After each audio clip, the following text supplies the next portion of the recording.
Students, इस video में आप जानेंगे कोऑर्डिनेट ज्योमेट्री की बेसिक कॉन्सेप्ट्स और उसके बाद स्ट्रेट लाइन की बेसिक कॉन्सेप्ट्स।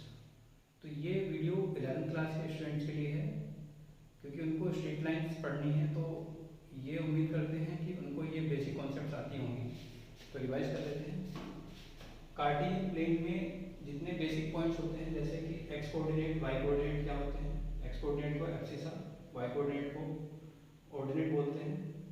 और एक्स कोऑर्डिनेट, वाई कोऑर्डिनेट क्या होते हैं कि अगर किसी पॉइंट पी को हमें लोकेट करना है एक्स वाई प्लेन में, तो हमें उसकी हॉरिजॉन्टल डिस्टेंस यानी कि वाई एक्सिस से डिस्टेंस और vertical distance means x axis से वर्टिकल डिस्टेंस, दोनों ही को ब्रैकेट में लिख देते हैं, तो इन्हीं को हम कोऑर्डिनेट्स बोलते हैं। सपोज इस पॉइंट पी की हॉरिजॉन्टल डिस्टेंस x है, वर्टिकल डिस्टेंस y है, तो x और y इसके कोऑर्डिनेट्स हुए। x कोऑर्डिनेट को एब्सिसा, y कोऑर्डिनेट को कोऑर्डिनेट करेंगे। x एक्सिस हॉरिजॉन्टल एक्सिस होती है, क्योंकि x dash o x line से रिप्रेजेंट होती है कार्टेशियन प्लेन में। y एक्सिस वर्टिकल एक्सिस होती है y और y डैश से। क्वाड्रेंट एंड साइन कन्वेंशंस के लिए एक चार्ट है पूरा, और इसको इजीली आप समझ सकते हैं कि जितनी भी डिस्टेंसेस होती हैं ओरिजिन से मेजर होती हैं, और ओरिजिन से राइट में पॉजिटिव, लेफ्ट में निगेटिव होंगी। इसका मतलब इधर की साइड अगर आप मूव करेंगे ओरिजिन से तो प्लस, और इधर की साइड में डिस्टेंसेस माइनस। अपवर्ड डिस्टेंसेस को प्लस और डाउनवर्ड डिस्टेंसेस को हमेशा आप माइनस में लेंगे। तो ये चार्ट है, आप याद कर सकते हैं इजीली। फर्स्ट क्वाड्रेंट में किसी भी पॉइंट के कोऑर्डिनेट्स पॉजिटिव पॉजिटिव, सेकंड में यहाँ पर देख सकते हैं सेकंड चार्ट में माइनस प्लस, पहले एक्स कोऑर्डिनेट लिखा जाता है फिर वाई कोऑर्डिनेट, तो पहले साइन एक्स का फिर वाई का।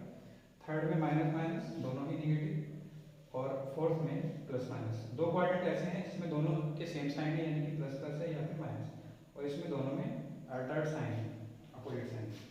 एक्स एक्सिस पे कोई भी पॉइंट रहेगा उसका वाई कोऑर्डिनेट 0 होगा, और एक्स एक्सिस एक्स कोऑर्डिनेट की कुछ ना कुछ वैल्यू होगी। वाई एक्सिस पे जो भी कोऑर्डिनेट रहेगा, जो भी पॉइंट रहेगा उसका एक्स कोऑर्डिनेट 0 होगा, क्योंकि वाई एक्सिस का मतलब है ओरिजिन।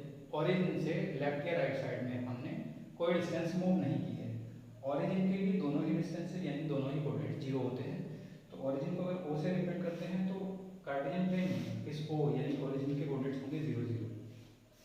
चलिए अब कुछ बेसिक फार्मूला। डिस्टेंस फार्मूला, दो पॉइंट्स हमारे ए और बी हैं, x1 y1 x2 y2। d equals to, उसका फार्मूला होता है under root square of differences of x coordinates plus square of differences of y coordinates. ये आपने अच्छे से पहले पढ़ रखा है, तो इतना डिटेल में जाने की जरूरत नहीं है, हम सिर्फ रिव्यू कर रहे हैं फार्मूला का। डिस्टेंस फ्रॉम ओरिजिन, अगर इनमें से कोई सा एक पॉइंट ओरिजिन बन जाता है और दूसरा पॉइंट को x1 y1 से रिप्रेजेंट करेंगे, तो ये 0 0 x1 y1, तो डिफरेंस आएगा x कोऑर्डिनेट्स का x1 और y कोऑर्डिनेट्स का y1, तो डिफरेंस का स्क्वायर और डिफरेंस का स्क्वायर यानी कि root x1 square plus y1 square हो जाएगा। सेक्शन फार्मूला क्या होता है, जब किसी लाइन सेगमेंट को जिसके एंड पॉइंट्स गिवन है, मींस ए भी एक लाइन सेगमेंट है और इसके and points x1 y1 x2 y2 के फॉर्म में गिवन है, अगर इसको दो पार्ट्स में डिवाइड करें, कोई एक पॉइंट जिसका नाम P है, और P जिन पार्ट्स में डिवाइड कर रहा है AP और PB में, तो उनके रेशियो m1/m2 यानी कि m1 रेशियो m2 है, दोनों तरह से लिख सकते हैं। तो P क्योंकि एक पॉइंट है उसके कोऑर्डिनेट्स होंगे x और y, तो इस तरह से फॉर्मूला होता है। सेक्शन दो टाइप का होता है, इंटरनल और एक्सटर्नल सेक्शन। मींस अगर P A और B के बीच में है तो हम इंटरनल सेक्शन कहेंगे, और A B के बीच के एरिया से बाहर है, या तो लेफ्ट में है, लेफ्ट साइड में है या फिर राइट साइड में है, तो हम कहेंगे कि P ने एक्सटर्नल सेक्शन किया है लाइन सेगमेंट AB का, यानी कि AB को बाहर की साइड से एक्सटर्नल किया हुआ हम कंसिडर कर रहे हैं। ये सिर्फ एक कॉन्सेप्ट है, एक्चुअल में एक्सटर्नल पॉइंट इंटरसेक्ट नहीं करता है किसी भी लाइन सेगमेंट को। तो m1 x2 इंटरनल में आप यहाँ पर प्लस यूज करेंगे और माइनस में, सॉरी एक्सटर्नल में माइनस यूज करेंगे। तो आप देख सकते हैं, मुझे ये डिक्टेट करने की जरूरत नहीं है। मिड पॉइंट के लिए क्या होता है, AM और MP दोनों इक्वल हो जाते हैं, मींस दोनों पार्ट की लेंथ इक्वल हो जाती है, M फिर मिड पॉइंट होगा, तो ये रेशियो 1:1 हो जाएगा। तो m1 और m2 की वैल्यू 1:1 अगर इस फॉर्मूला में रख दोगे आप, तो x1 प्लस x2/2 x की वैल्यू आ जाएगी, और y1 प्लस y2/2 y की वैल्यू आ जाएगी। इसी तरह से सेंट्रोइड कैलकुलेट होता है। सेंट्रोइड क्या होता है? Intersection of medians. मीडियंस क्या होती है?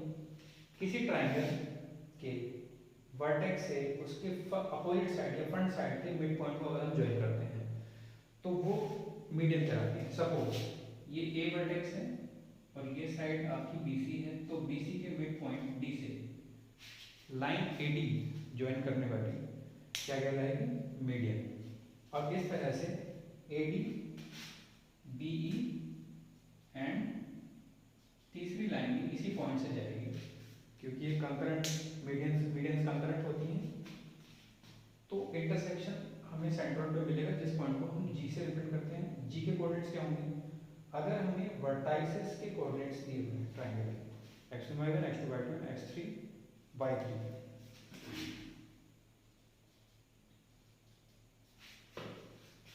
तो आपके सेंट्रोइड के कोऑर्डिनेट्स हो जाएंगे, x की वैल्यू हो जाएगी sum of all x coordinates of vertices and sum of divide by 3 and sum of all vertices all coordinates y coordinates divide by 3। ये सेंट्रोइड का फॉर्मूला होता है।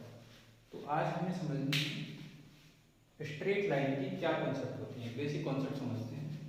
अभी तक आपने लाइन सेगमेंट सेक्शन फॉर्मूला समझा है, अब उसी कॉन्सेप्ट को एक्सटेंड करते हैं आगे वाले टॉपिक में। चलिए समझते हैं।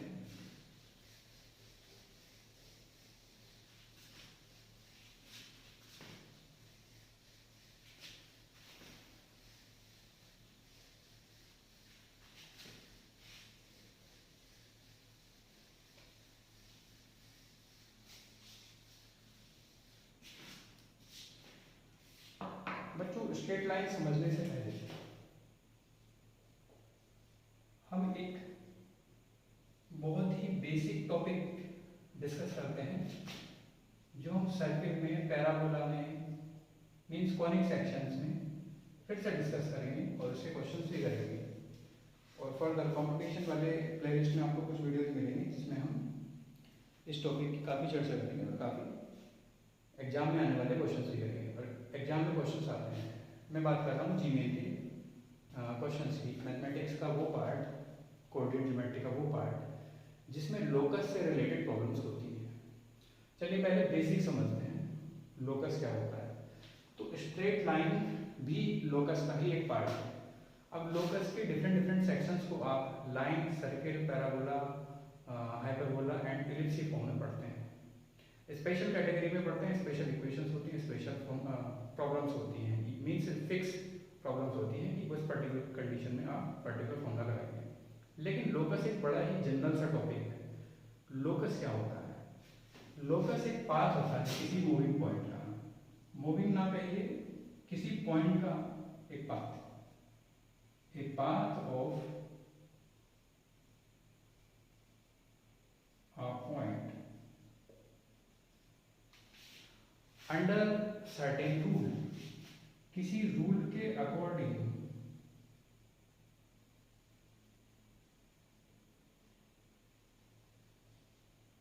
ये जो मैंने कहा है कि अंडर सर्टेन रूल, ये बड़ा जरूरी है। रूल चेंज होगा तो लोकस का टाइप चेंज होगा। स्ट्रेट लाइन के लिए कुछ रूल है इसीलिए वो स्ट्रेट लाइन है, सर्किल के लिए कुछ और रूल है इसलिए वो सर्किल है, पैराबोला के लिए कुछ और रूल है। मीन्स आप मैथमेटिकल कंडीशन या फिर कुछ भी ऐसी कंडीशन इम्पोज कर देंगे लोकस के ऊपर। लोकस में आपका क्या होता है? एक पॉइंट होता है, बस उसके ऊपर एक रूल लगा दीजिए, उसके अकॉर्डिंग वो जहां जहां मूव करेगा एक पाथ जनरेट करेगा और उसी पाथ को हम बोलते हैं लोकस। पहले हम स्ट्रेट लाइन को समझते हैं कि स्ट्रेट लाइन का लोकस से क्या रिलेशन है, लोकस की फॉर्म में कैसे लिखी जा सकती है। कई बच्चे स्ट्रेट लाइन पढ़ लेते हैं, अच्छी बात है, डायरेक्ट कॉन्सेप्ट कर लेते हैं, एक्सपर्ट हो जाते हैं, लेकिन ये एक बेसिक लैक रह जाती है कॉन्सेप्ट की कि स्ट्रेट लाइन भी एक लोकस है। अगर आप लोकस के बेसिस पे स्ट्रेट लाइन की आगे ही कॉन्सेप्ट पढ़ते हैं, पहले आप समझ लीजिए जितने भी फॉर्मूलाज हैं, लेकिन अगर आप बाद की जो कॉन्सेप्ट हैं स्ट्रेट लाइन की, जो एडवांस कॉन्सेप्ट हैं, जैसे कि डिस्टेंस फॉर्म है, स्ट्रेट लाइन की कई सारी फॉर्म्स होती हैं, तो एक डिस्टेंस फॉर्म है, तो जब वो डिस्टेंस फॉर्म समझते हैं उस टाइम कंफ्यूज होते हैं बहुत ज़्यादा, जबकि उसको भी लोकस की हेल्प से सॉल्व किया जाता है। लोकस की ही कॉन्सेप्ट लगा के स्ट्रेट लाइन की जितने भी फॉर्म्स हैं उन सबको डेराइव किया जा सकता है। चलिए, आपको ये जान के सरप्राइज होगा कि उनको लोकस की हेल्प से ही डेराइव किया जाता है, लेकिन कॉन्सेप्ट आप रेशियो की लगाएं, सिमिलर ट्रायंगल की लगाएं, कोई भी कॉन्सेप्ट लगाएं, बेसिक कॉन्सेप्ट उसमें लोकस की ही चल रही है। तो बच्चों, अगर हम एक पॉइंट लेते हैं, जैसे सपोज यहाँ पर एक पॉइंट है, अगर ये यहाँ से यहाँ मूव किया, आप देख सकते हैं, लेकिन हम सर्टेनली नहीं कह सकते कि एक स्ट्रेट लाइन में कर रहा है, उसके लिए हमें चाहिए होगी इसकी एक और लोकेशन। तो अगर हम इसको सीधे सीधे मिलाएंगे, मीन्स सबसे छोटी डिस्टेंस के थ्रू, मीन्स इससे इसकी डायरेक्शन में जाते हुए मिलाएंगे, और ये पॉइंट भी उसी डायरेक्शन में पड़ता है जो थर्ड पॉइंट है। पहला पॉइंट दूसरा, पहले और दूसरे के ही अलोंग पड़ता है, मीन्स पहले से दूसरे की साइड में जाने मूव करने में। अगर सी हमारा पड़ता है तो हम कहेंगे कि ये स्ट्रेट लाइन। ये तो हो गई हमारे एक सेंस की बात, लेकिन हम यहाँ पर कोऑर्डिनेट ज्योमेट्री किस तरह से अप्लाई करेंगे या फिर ज्योमेट्री से किस तरह से रिलेट करेंगे कि स्ट्रेट लाइन एक लोकस है। तो लोकस कुछ ऐसा है, यहाँ पर इसके कोऑर्डिनेट्स लिए हमने, यहाँ पर इसके कोऑर्डिनेट्स लिए बी पर और सी पर कोऑर्डिनेट्स। दो पॉइंट से हमें नहीं पता चला था, इसलिए हमने तीसरा पॉइंट भी लिया। अब हमारा जो इनपुट है वो तीन पॉइंट का है। आपको ये कॉन्सेप्ट थोड़ी सी स्टार्टिंग में हार्ड लग सकती है, लेकिन मैं लोकस को पहले से ही आसान करने के लिए और लोकस की इंपॉर्टेंस के लिए स्ट्रेट लाइन में पहला टॉपिक यही ले रहा हूँ। तो ए के जो कोऑर्डिनेट्स हैं x1 y1, इसके कोऑर्डिनेट्स है यहाँ पर x2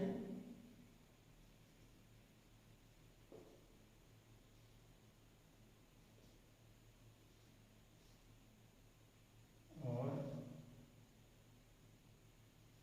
y2, और ये है y3।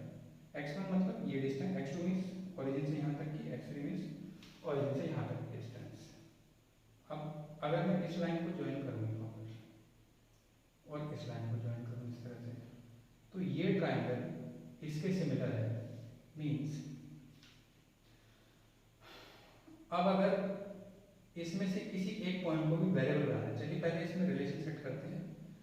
तो x2 माइनस x1 मीन्स ये डिस्टेंस कितनी हुई, x2 माइनस x1, और ये डिस्टेंस कितनी हुई, x3 माइनस x2। इस डिस्टेंस को कहेंगे हम y2 माइनस y1, और इस डिस्टेंस को कहेंगे y3 माइनस y1। तो बच्चों, इस ट्रायंगल की बात करते हैं और एक इस ट्रायंगल की बात करते हैं। ये दोनों सिमिलर होंगे किस वजह से, क्योंकि ये वाला जो एंगल है हमारा और ये वाला एंगल है, सिमिलर ट्रायंगल की कॉन्सेप्ट से 10th क्लास में प्रीवियस ईयर में आपने पढ़ रखी है, नहीं पढ़ रखी, बहुत सिंपल है। दो ट्रायंगल में अगर दो एंगल्स इक्वल हो जाते हैं तो उनको सिमिलर ट्रायंगल बोलते हैं, और सिमिलर ट्रायंगल की ये कैरेक्टरिस्टिक होती है कि उनकी करस्पॉन्डिंग साइड्स के रेशियो इक्वल होते हैं। तो ये दोनों सिमिलर कैसे हैं, एक ये वाला एंगल, ये वाला एंगल करस्पॉन्डिंग एंगल्स हुए, क्योंकि ये लाइन और ये लाइन पैरेलल है, ये ट्रांसवर्सल है, और ये एंगल इसका और इसका 90 हुआ। चलिए समझते हैं। तो इस साइड का ratio means x2 minus x1 का रेशियो इसकी इस साइड के रेशियो से, मीन्स ये साइड और ये side, x2 minus x1, x3 minus x2 का रेशियो। अब पहले कौन सी साइड ली है,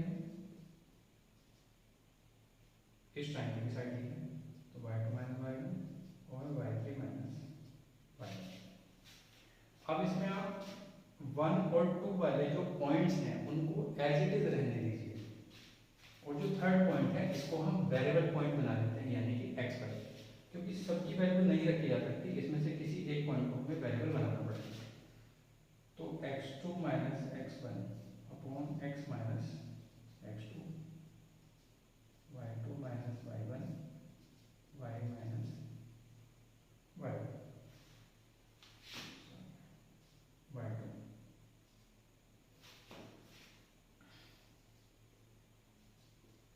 y minus minus y two को इधर लाएंगे, y two minus y one upon x two minus x one x minus, ये जो रेशो है क्योंकि 1 2 से ही मिलकर बना हुआ है, मीन्स ये जो पॉइंट्स हैं हमारे फिक्स हैं, कांस्टेंट वैल्यू देंगे, तो इस रेशो को हम कुछ एज्यूम कर लेते हैं, suppose it is k minus x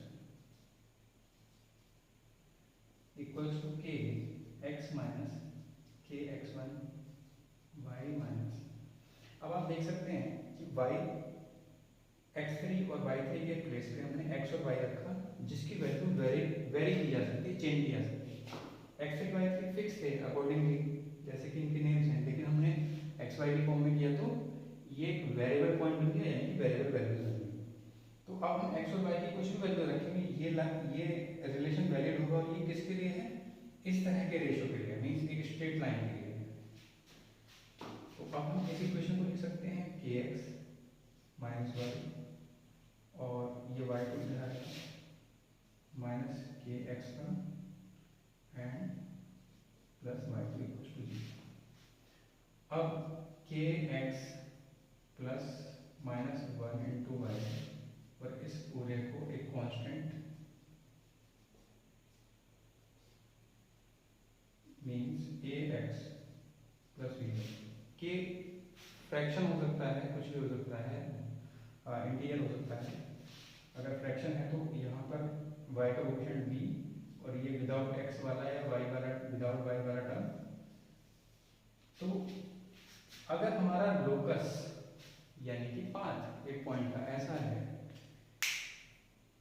कि उसके अलग अलग पॉइंट्स के कोऑर्डिनेट्स लेने के जो कोऑर्डिनेट्स के डिफरेंस का रेशियो है, मींस इस तरह के सिमिलर ट्रायंगल्स बनते हैं, तो डेफिनेटली वो पॉइंट एक लाइन बनाएंगे, जैसा कि ये रिलेशन कह रहा है, ये लोकस की कंडीशन कह रही है, और उससे मिलने वाली जो इक्वेशन है, यानी कि उस पे उस लाइन पर कोई भी वेरिएबल पॉइंट की जो इक्वेशन होगी वो ये होगी। तो लाइन की एक स्टैंडर्ड इक्वेशन हमारी इस तरह की हुआ करती है। तो आपने देखा अभी तक आपने जितने भी फॉर्मूले पढ़े थे उसमें कुछ वैल्यू कैलकुलेट करते थे, वहां पर कोई इक्वेशन नहीं थी बल्कि एक रिलेशन था, मीन्स फॉर्मूला था कुछ कैलकुलेट करने का। यहाँ पर इनफाइनाइट पॉइंट्स हो सकते हैं, उन सभी इनफाइनाइट पॉइंट्स के लिए पर्टिकुलर ए बी सी की वैल्यू होगी डेफिनेटली, या चलिए इसको छोड़िए ए बी सी को, के माइनस वन कॉन्स्टेंट है और ये वैल्यू फिक्स होगी डेफिनेटली। तो पर्टिकुलर लाइन के लिए हमारे जो एक्स ए वाई के और कांस्टेंट टर्म ये कांस्टेंट हो गए, यानी फिक्स हो गए। इसका मतलब कि एक्स वाई की पावर यहाँ पर 1 है, सिंगल डिग्री में जितनी भी लीनियर इक्वेशन बनेगी हमारी एक्स और वाई, वो क्या शो करेगी, एक स्ट्रेट लाइन को शो करेगी। तो आपने समझा कि स्ट्रेट लाइन एक लोकस है, लोकस में एक पॉइंट होता है, एक रूल होता है, यानी कंडीशन होती है। अगर हम इस सिचुएशन को उठा के स्ट्रेट लाइन पर लगा देते हैं तो उससे एक लीनियर इक्वेशन बन जाती है एक्स और वाई। चलिए अब इसकी बेसिक कॉन्सेप्ट पढ़ते हैं।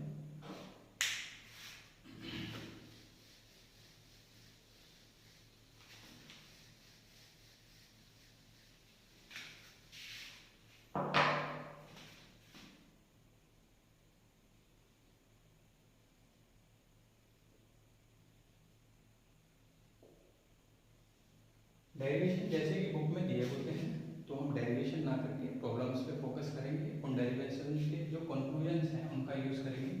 तो हम की पॉइंट्स पढ़ेंगे। अब स्ट्रेट लाइन की जो जनरल फॉर्म होती है, जिसको हम स्टैंडर्ड फॉर्म भी बोल सकते हैं, जनरल इसलिए कि किसी भी फॉर्म को स्ट्रेट लाइन अगर कोई सी भी दी हुई है, किसी भी फॉर्म को इस फॉर्म में अगर हम कन्वर्ट करते हैं तो ये सबसे सिंपल फॉर्म है, कंपैरिजन करने के पर्पज से बहुत ज़्यादा इजीएस्ट फॉर्म है इस तरह का एक्सप्रेशन। तो अगर सारे टर्म्स को हम लेफ्ट में पहले एक्स फिर वाई और फिर कांस्टेंट वाला टर्म लिखते हैं तो इसको जनरल फॉर्म बोलते हैं। चलिए अब इसका हम स्लो फॉर्म समझते हैं। जैसा कि 11th के स्टूडेंट्स को फर्स्ट टाइम स्ट्रेट लाइन से इंट्रोडक्शन हुआ, तो उनको समझना चाहिए और याद कर लेना चाहिए कि ये फॉर्म हमें कहाँ कहाँ यूज करनी है, और सभी फॉर्म्स को एक साथ याद रखना चाहिए। स्लो फॉर्म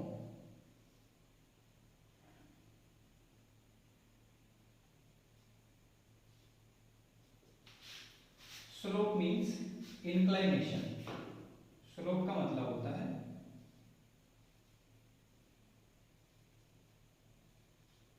इंक्लाइनेशन, और इंक्लाइनेशन किसके साथ है? मैं आपको नोट्स वाइज नहीं पढ़ाऊंगा, पॉइंट वाइज पढ़ाऊंगा, जिससे कि आप डायरेक्टली डायग्राम पे यानी कि सिचुएशन पे फोकस करें कि जो आपको डेटा गिवन है उससे आप ग्राफ कैसे बनाएंगे, यानी कि चार्ट किस तरह से बनाएंगे अपनी प्रॉब्लम का। तो इंक्लाइनेशन किसकी बात की जा रही है? स्लोप का मीनिंग क्या होता है? इंक्लिनेशन, स्टीप कह सकते हैं, या फिर कुछ और हो सकता है, बैंड हो सकता है, इतने सारे नेम्स हैं, लेकिन जो स्टैंडर्ड नेम है इंक्लिनेशन के लिए वो होता है स्लोप। इंक्लिनेशन हम एंगल के लिए यूज करेंगे, और जो स्लोप है उसी एंगल से रिलेटेड एक रेशो होता है जिसको हम ट्रिग्नोमेट्रिक रेशो में tan थीटा बोलते हैं, उससे रिलेट करेंगे। तो स्लोप का मतलब एक रेशो हुआ, और इंक्लिनेशन का मतलब एक एंगल हुआ। कौन सा इंक्लिनेशन है?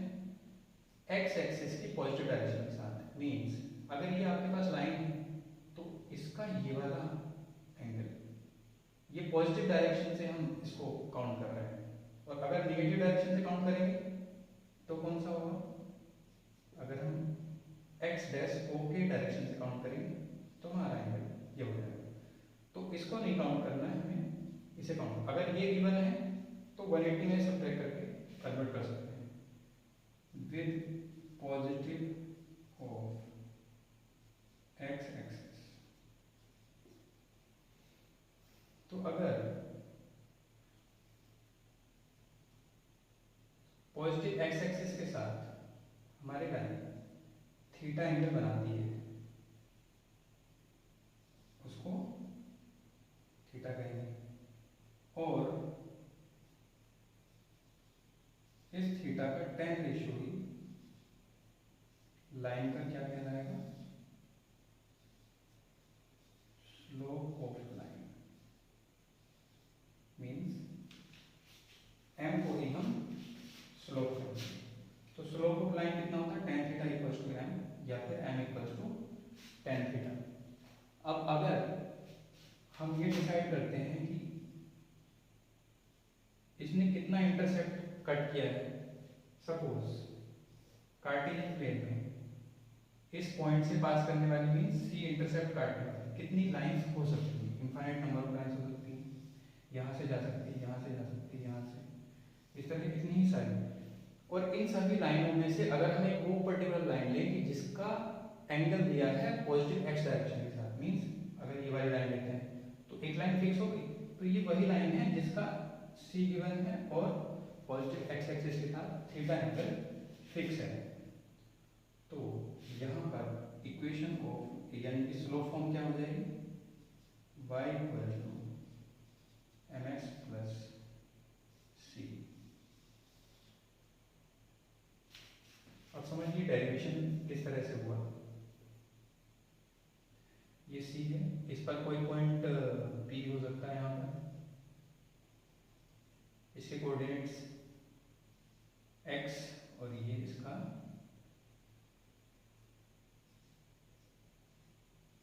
y है। तो y माइनस सी अपॉन ये जो बेस है इसका कितना होगा? x। तो यही हमारा tan थीटा होगा, क्योंकि रेशियो है परपेंडिकुलर अपॉन बेस। और tan थीटा कितना होता है? m होता है। तो y minus C equal to mx, तो y equal to mx plus C. ध्यान रखना है कि ये जो हमारा c है कैपिटल है और यहाँ पर स्मॉल c है।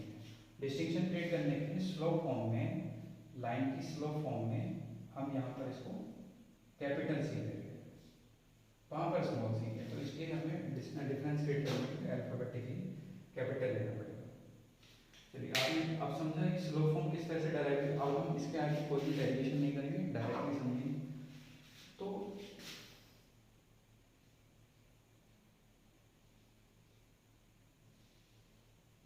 अगर किसी स्ट्रेट लाइन का स्लोप फॉर्म हमें समझना है तो हमें दो चीजें चाहिए होंगी। एक, उसका पॉजिटिव डायरेक्शन के साथ कितना इंक्लिनेशन है, दूसरा y एक्सिस पर ओरिजिन से कितनी डिस्टेंस पर काटती है, इसको कहते हैं वाई इंटरसेप्ट। वाई इंटरसेप्ट का मतलब है वाई एक्सिस पर कितना इंटरसेप्ट उसने कट किया है, यानी कि कितना पीस वाई एक्सिस का कट किया है। कहाँ से मेजर करेंगे, ओरिजिन से लेकर जहाँ पर उसने इंटरसेक्ट किया, तो ओरिजिन से लेकर यहाँ पे इंटरसेक्ट किया, तो इतने डिस्टेंस को वाई इंटरसेप्ट करेंगे। तो हमें एक तो वाई इंटरसेप्ट चाहिए होगा और एक एंगल चाहिए होगा स्लोप फॉर्म क्रिएट करने के लिए। एंगल अगर हमारे पास है थीटा से हमें क्या मिलेगा, tan थीटा, यानी कि m की वैल्यू मिलेगी, m की वैल्यू x के मल्टीप्लाई में रखेंगे तो y mx प्लस c। अब आप इसका कन्वर्जन भी समझिए कि स्लोप फॉर्म से जनरल फॉर्म का क्या रिलेशन है। तो अगर आप ax plus by plus c equals to 0 से इसका कंपेरिजन करेंगे तो क्या आएगा, उसके लिए हम क्या करते हैं, जो जनरल फॉर्म है इसी को कन्वर्ट करते हैं।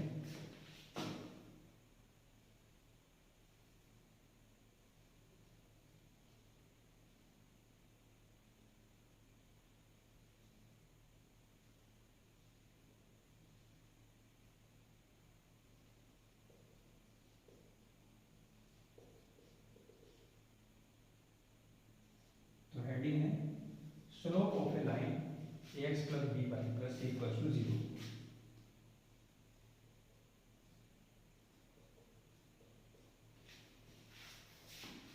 जब आपकी स्ट्रेट लाइन की equation y equals to mx plus c means y वाला टर्म लेफ्ट में, x और कांस्टेंट वाला टर्म राइट साइड में होगा, तब आप स्लोप बता सकते हैं। तो इस कंडीशन में हम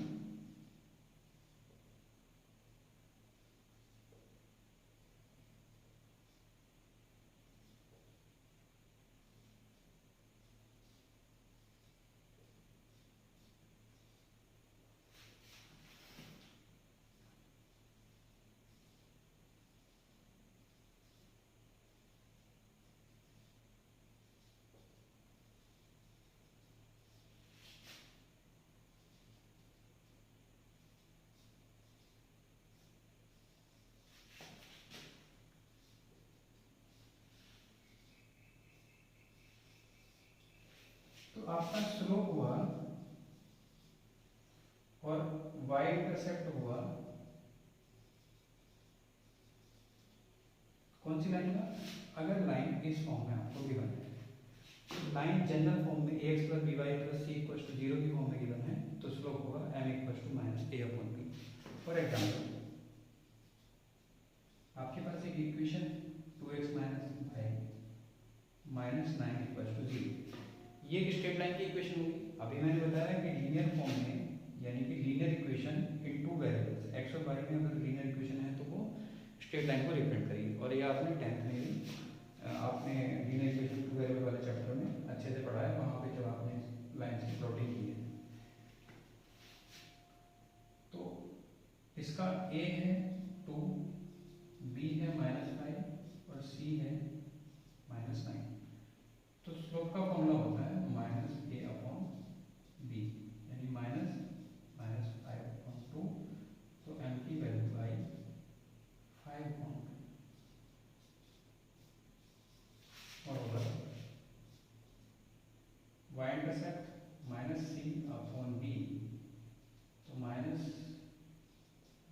9 अपॉन 2, 9 अपॉन 2, ये आपका y इंटरसेप्ट। ये तरीका है फॉर्मूला वाइज, डायरेक्टली भी आप किसी इक्वेशन को कन्वर्ट कर सकते हैं। फॉर एग्जांपल ये फर्स्ट मेथड है आपका, सेकंड मेथड के अकॉर्डिंग इस इक्वेशन को y equals to mx plus c की फॉर्म में कन्वर्ट करेंगे, तो 2x और माइनस 9 उधर जाएंगे, -2x प्लस 9 -5 दोनों के नीचे आएगा, साइन चेंज हो जाएगा 2 upon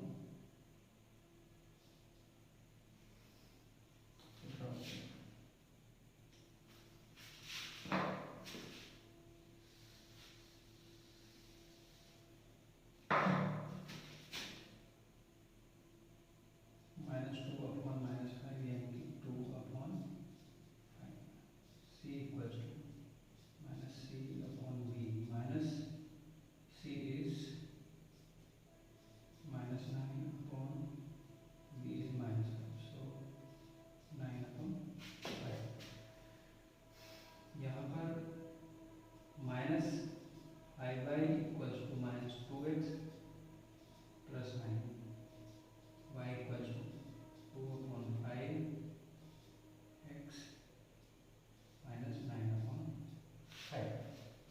y equal to M X plus C, यहाँ से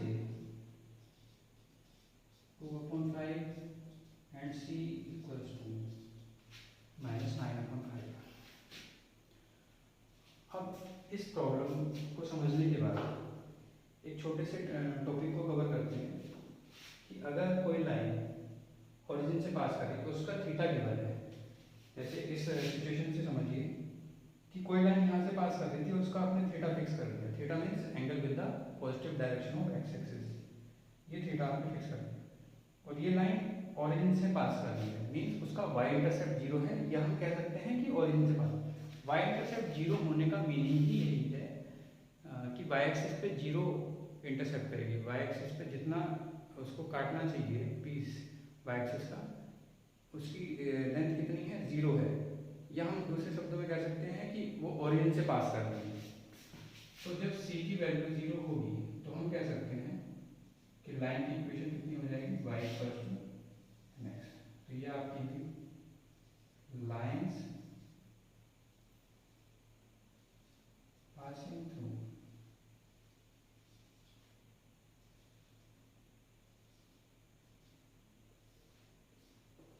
ओरिजिन। तो y equal to M x, जितनी भी लाइंस होंगी वो सभी लाइंस ओरिजिन से जाएंगी। अब m की वैल्यू वेरिएबल है, यानी m की वैल्यू चेंज करते जाइए और उतना उतना इंक्लिनेशन वो देती जाएंगी। तो ये सभी की सभी लाइंस कैसी होंगी, लाइंस पासिंग थ्रू ओरिजिन, और y equal to M x form वाली होंगी। चलिए स्टूडेंट्स कुछ प्रॉब्लम्स करते हैं।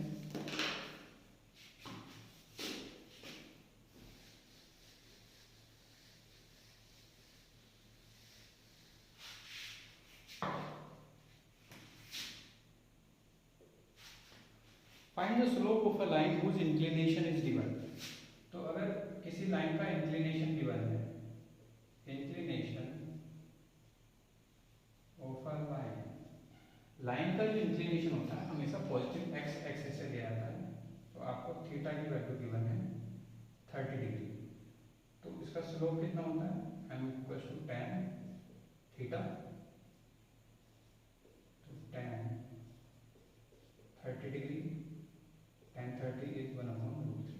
तो m की वैल्यू 1/√3। इसी तरह से सेकंड प्रॉब्लम, अगर आपका इंक्लिनेशन ही 135 डिग्री है तो m कितना होगा, tan थीटा यानी 130, tan 135 डिग्री। tan 135 को आप लिख सकते हैं 180 माइनस 45 डिग्री, और ये हो जाता है 180 minus theta. 180 minus theta means फिर से सेकंड क्वाड्रेंट में, तो minus tan theta. Second quadrant में साइन नेगेटिव, साइन पॉजिटिव होता है, tan नेगेटिव होता है, tan 45 डिग्री। तो माइनस उनकी वैल्यू -1। अब रिवर्स क्वेश्चन है कि अगर स्लोप गिवन है तो उसका इंक्लिनेशन कितना होगा। स्लोप को m से रिप्रेजेंट करते हैं। स्लोप हमेशा कोऑर्डिनेट ज्योमेट्री में एक रेशियो होता है जिसको m से रिप्रेजेंट करते हैं, और m equal to tan theta होता है, जहाँ पर थीटा एंगल हुआ और m एक रेशियो है, ये आपको ध्यान रखना है। तो m की value tan theta equal to √3। tan की वैल्यू √3 होती है tan 60 degree. Theta equal to 60 degree.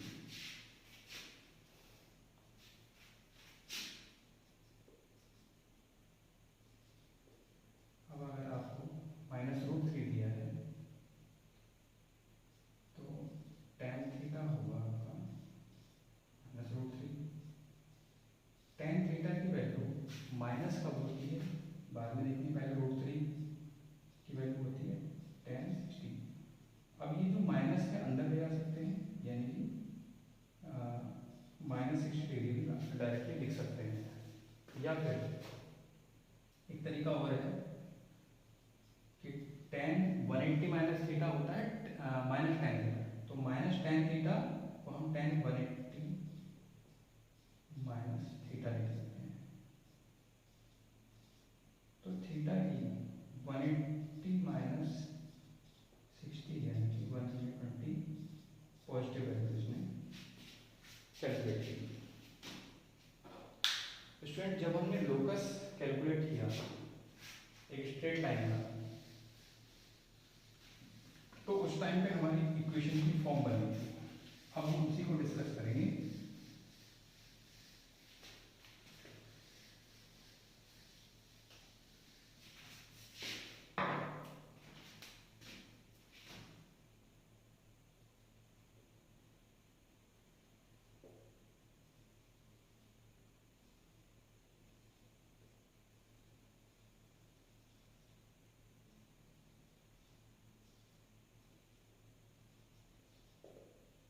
Straight line through two points.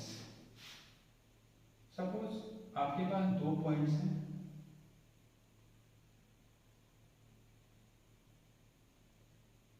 इनके थ्रू पास करने वाली लाइन का ना तो आपको स्लोप अलग से चाहिए, ना इंक्लिनेशन चाहिए, ना ही इसका वाई इंटरसेप्ट चाहिए, क्योंकि दो पॉइंट्स आपने फिक्स कर दिए, उसके बाद उनसे एक ही लाइन पास कर सकती है ज्योमेट्री के अकॉर्डिंग।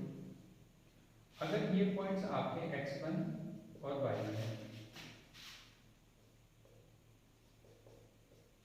अगर मैं इस डायग्राम को कंप्लीट करूँ वैसे ही, तो अभी मैंने इसका डेरिवेशन किया था कि इस लाइन का इक्वेशन क्या होगा, kx minus Y something.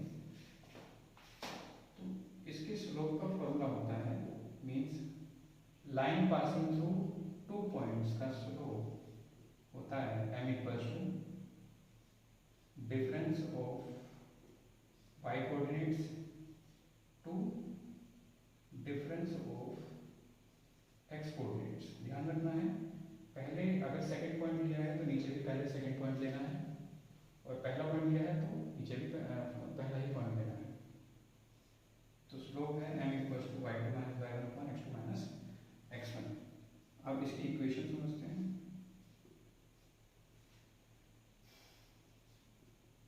y minus y1 y2 minus y1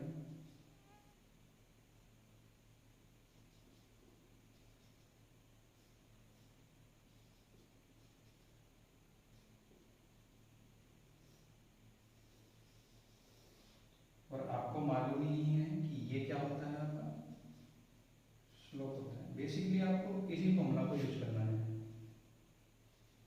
अगले टॉपिक की ओर बढ़ते हुए हम इसको लिख सकते हैं y minus y1 equals to m into x minus x1।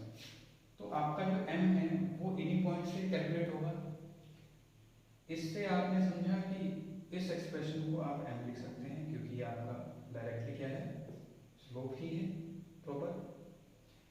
अब अगर सिर्फ इस इक्वेशन की बात करें y minus y1 equals to m into x minus x1, तो स्लोप को y1 y2 को x2 x1 से रिलेट ना करते हुए अगर आप ये सोचें कि m मींस इंक्लिनेशन गिवन है और ये एक पॉइंट गिवन है, तो एक ऐसी स्ट्रेट लाइन जो एक पॉइंट के थ्रू पास करती है और उसका इंक्लिनेशन गिवन है।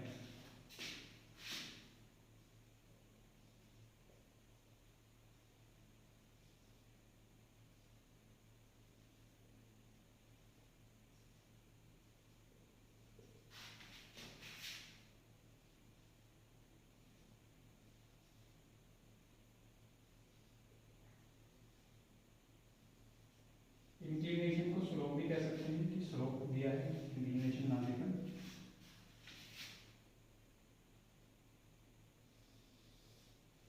ये आपकी लाइन है x1 y1 से पास कर रही है और इसका स्लोप है आपका m। स्लोप m कहने का मतलब है कि x एक्सिस के साथ में थीटा बना दिया, तो या तो थीटा कहिए या m कहिए, एक ही बात है, दोनों ही लिख देते हैं। तो इसका इक्वेशन होगा y minus y1 m x minus x1। जितने भी फॉर्मूले बॉक्स में लिखे हुए हैं सभी के सभी बहुत इंपॉर्टेंट हैं, डायरेक्टली यूज होंगे और आगे तक काम आते रहेंगे, चाहे कोऑर्डिनेट ज्योमेट्री कितनी ही टिपिकल फॉर्म में क्यों ना हो जाए। चलिए तो बच्चों इसकी अब प्रॉब्लम्स करते हैं। Find the slope of a line having passing through these given points. तो फर्स्ट पार्ट है 0 0 and 4 - 2, x1 y1 x2 y2 अगर एज्यूम करें तो इसका स्लोप होगा, पहले फॉर्मूला लिखेंगे y2 minus y1 upon x2 minus x1 y2 difference to y coordinate, so -2 -0। ध्यान रखना है कि अगर ये सेकंड है तो ये फर्स्ट है, तो दोनों ही केस में सेकंड और फर्स्ट का सीक्वेंस चेंज नहीं करना है, एक ही रखना है। मीन्स -2 में से 0 सब्ट्रैक्ट किया, फिर 4 में से 0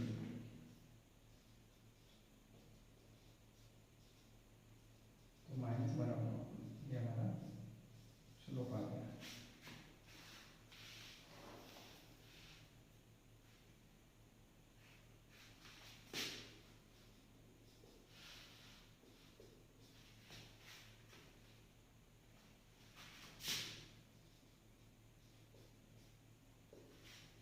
Two points are given. We have to find out slope. So -6 -3 difference of y coordinates, इसमें से इसको सब्ट्रैक्ट किया और इसमें से इस क्वेश्चन में हम क्या करते हैं, इसको सेकंड और इसको फर्स्ट मानते हैं। अगर तो 3 माइनस -6 ऐसे भी कर सकते हैं, -2 -4, तो ये आएगा 9 अपॉन -6 यानी कि 3 अपॉन -2 या -3/2।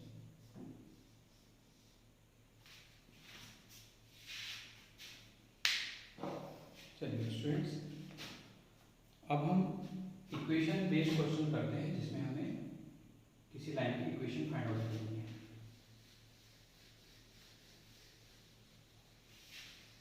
One topic problem based on the formula, यही सीक्वेंस होना चाहिए। अगर आप फॉर्मूलाज को बहुत ज़्यादा एक साथ पढ़ेंगे तो भूल भी एक साथ जाएंगे और उसका आउटपुट भी कुछ नहीं आएगा। आपने इतनी एनर्जी वेस्ट की, टाइम लगाया आपने, इवन मोरल भी डाउन होता है जब आउटपुट नहीं आता है। तो मेथड सही रखिए।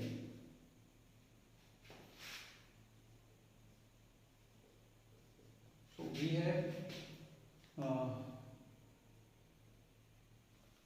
2 points at A and B and the slope is given.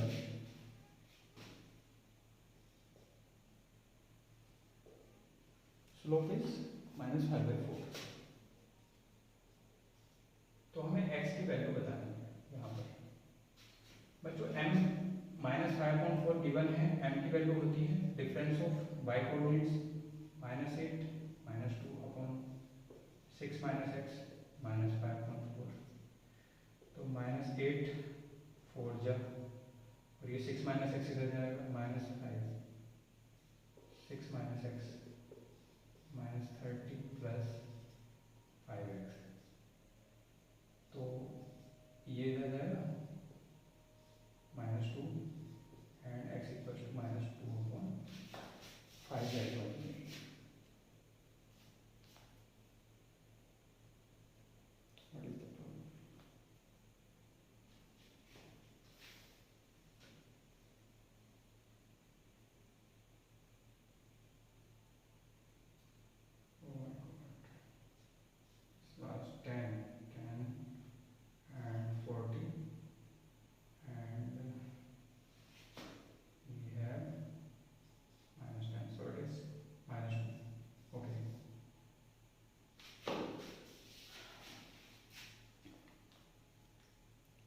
Now,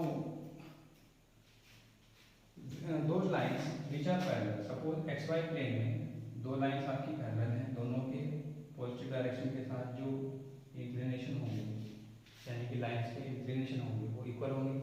अब इंक्लिनेशन इक्वल है, सपोज इसका स्लोप है m1 और इसका स्लोप है m2, दोनों के एंगल्स सेम है, यानी m1 = tan थीटा, m2, तो m1 और m2 भी इक्वल होंगे।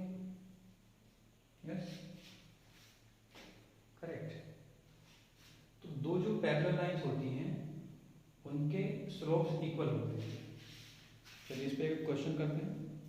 क्वेश्चन इज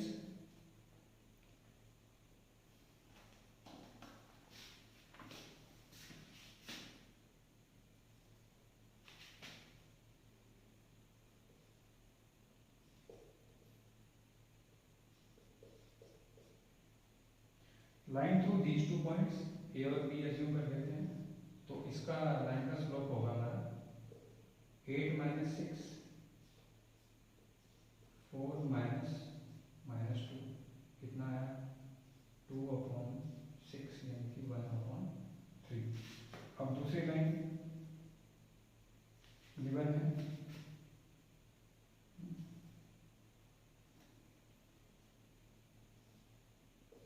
3, x, तो इसको कह सकते हैं सी और डी 2/7। तो इसका स्लोप होगा 7 माइनस एक्स अपॉन 2 माइनस 3। देखते हैं। अब क्योंकि ये जो m है इसकी वैल्यू ऑलरेडी 1/3 इक्वल है 1/3 7 minus x upon -1 -1 3 7 21 minus 3x 3x left में आएगा 22। तो x की वैल्यू आ जाएगी आपको 22/3।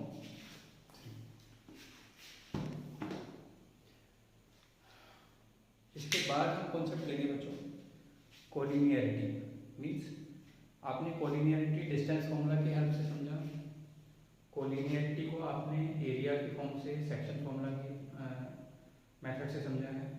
अब कोलिनियरिटी को हम स्लोप के मेथड से समझेंगे। मीन्स कोलिनियरिटी का जो है फोर्थ मेथड कोलिनियरिटी को प्रूव करने का।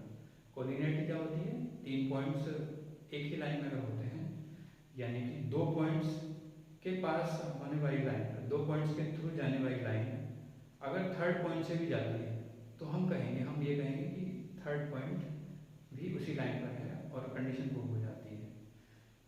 तो अगर हम इसमें डिस्टेंस फॉर्मूला लगाते हैं तो कोलिनियरिटी बाय डिस्टेंस क्या रह जाएगी। अगर इसमें सेक्शन फॉर्मूला यूज करते हैं मीन्स 2 पॉइंट्स को एज्यूम करके और तीसरे पॉइंट से हम रेशो निकालते हैं। मीन्स कैलकुलेशन को आपस में फिट करते हैं, प्रूव करते हैं, इक्वलाइज करते हैं। तो इस तरह से हम कोलिनियरिटी को मल्टीपल मेथड से प्रूव कर सकते हैं या फिर चेक कर सकते हैं। और अगर कुछ अननोन है तो कोलिनियरिटी अप्लाई करके उस मेथड से वैल्यू निकाली जा सकती है। तो अगले टॉपिक में हम कोलिनियरिटी को समझेंगे और स्ट्रेट लाइन की अदर फॉर्म्स को भी समझेंगे।